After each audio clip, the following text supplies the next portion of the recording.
Alright, new intro, so new video. I'm gonna do Lockdown 2009. I ordered this pay-per-view and I thought it was very badass. Blew WrestleMania way out of the water. Probably except for the Undertaker and Shawn Michaels match and the Hardy Boys match. Those are WrestleMania. I was gonna make a video on WrestleMania, and then I waited until to see what happened on lockdown, just to pretty much to see if there was even a point to do a WrestleMania video, and there isn't really. I mean, just the Shawn Michaels match and Undertaker match, which I knew was gonna be great, and the Hardys match. That's it. There were so many problems with it. Maybe one day I'll do a video, but I don't see a point right now. But anyway, lockdown. First thing, okay, the Danny Bonaducci match with Eric Young, a guy who I really like, who a lot of people talk shit about. I met Eric Young. I thought he was really badass. He's a really cool guy, and a good wrestler. They did this match for free. Anybody could watch it. You tune in, just turn to the channel it was going to be on, and this was free.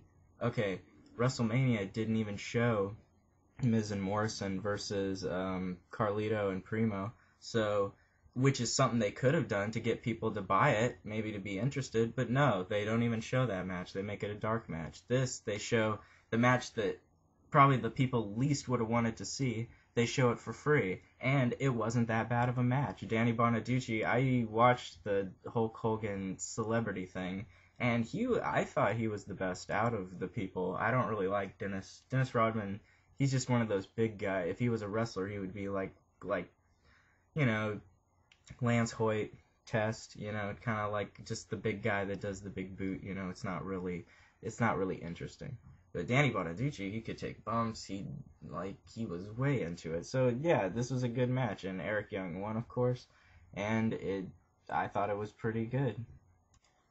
Next was Suicide versus Jay Lethal, Consequences Creed, Sheik Abdul Bashir, and Kyoshi, which it was okay. It wasn't that great. I don't really care about the Suicide thing because if it has been Christopher Daniels recently, and it is Kaz also has played Suicide. So whoever it is, I know those guys. It's like Cactus Jack, Dude Love, Mick Foley, Mankind.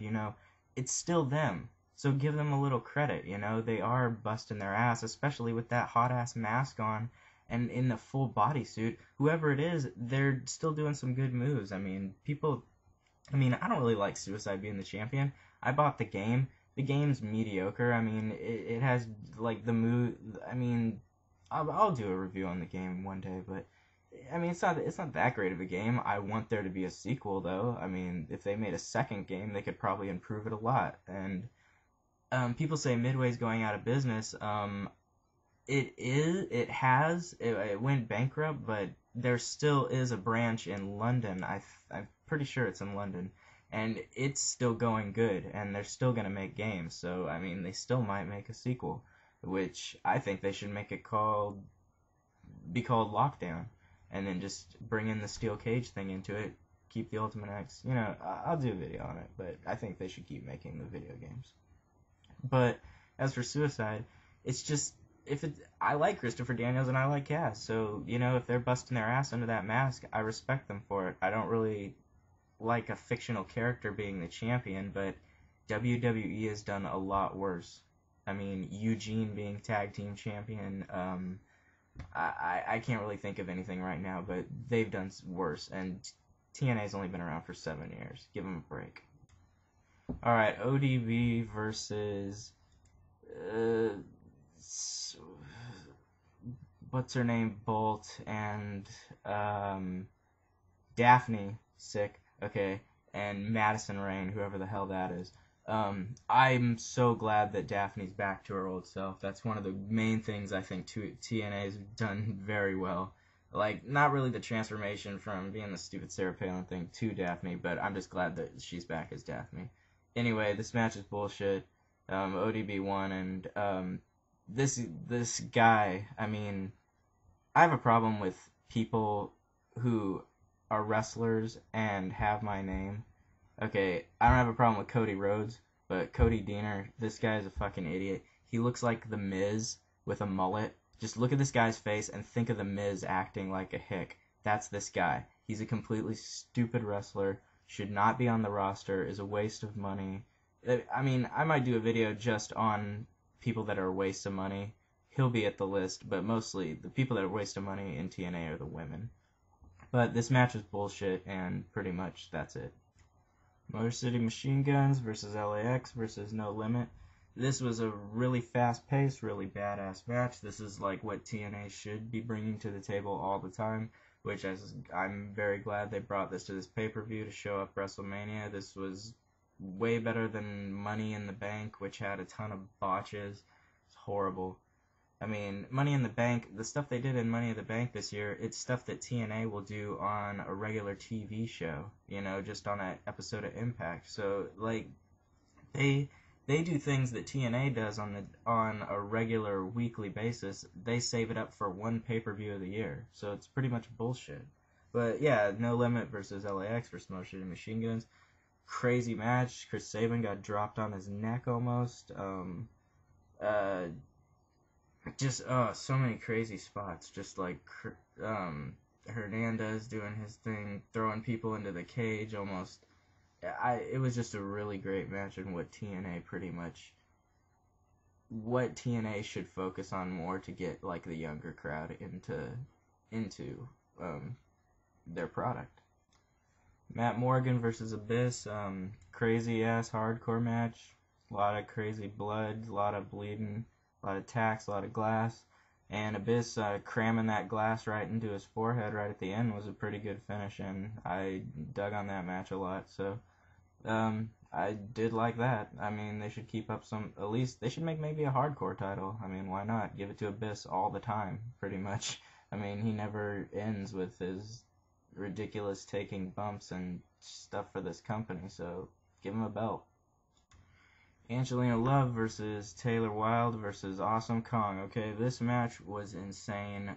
During the end of it, I mean, Awesome Kong does a front flip, almost does like the 450 splash almost. I mean, she does like a flip onto them, and then Taylor Wilde goes up to the top ropes, jumps off onto Angelina Love, and smashes her head into the mat. Angelina Love gets knocked out, and then they improv through the rest of the whole match because Angelina Love's supposed to win, and so like they basically just lay Angelina Love, the referee, and then lay her on top of Taylor Wilde, and she wins.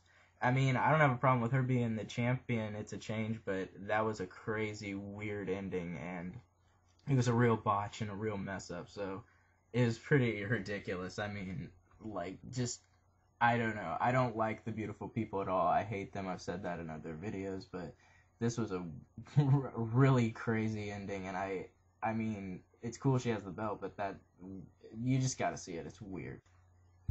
Team 3D finally beats Beer Money. I mean, geez, I've been waiting so long for them to lose those belts. I mean, I knew that the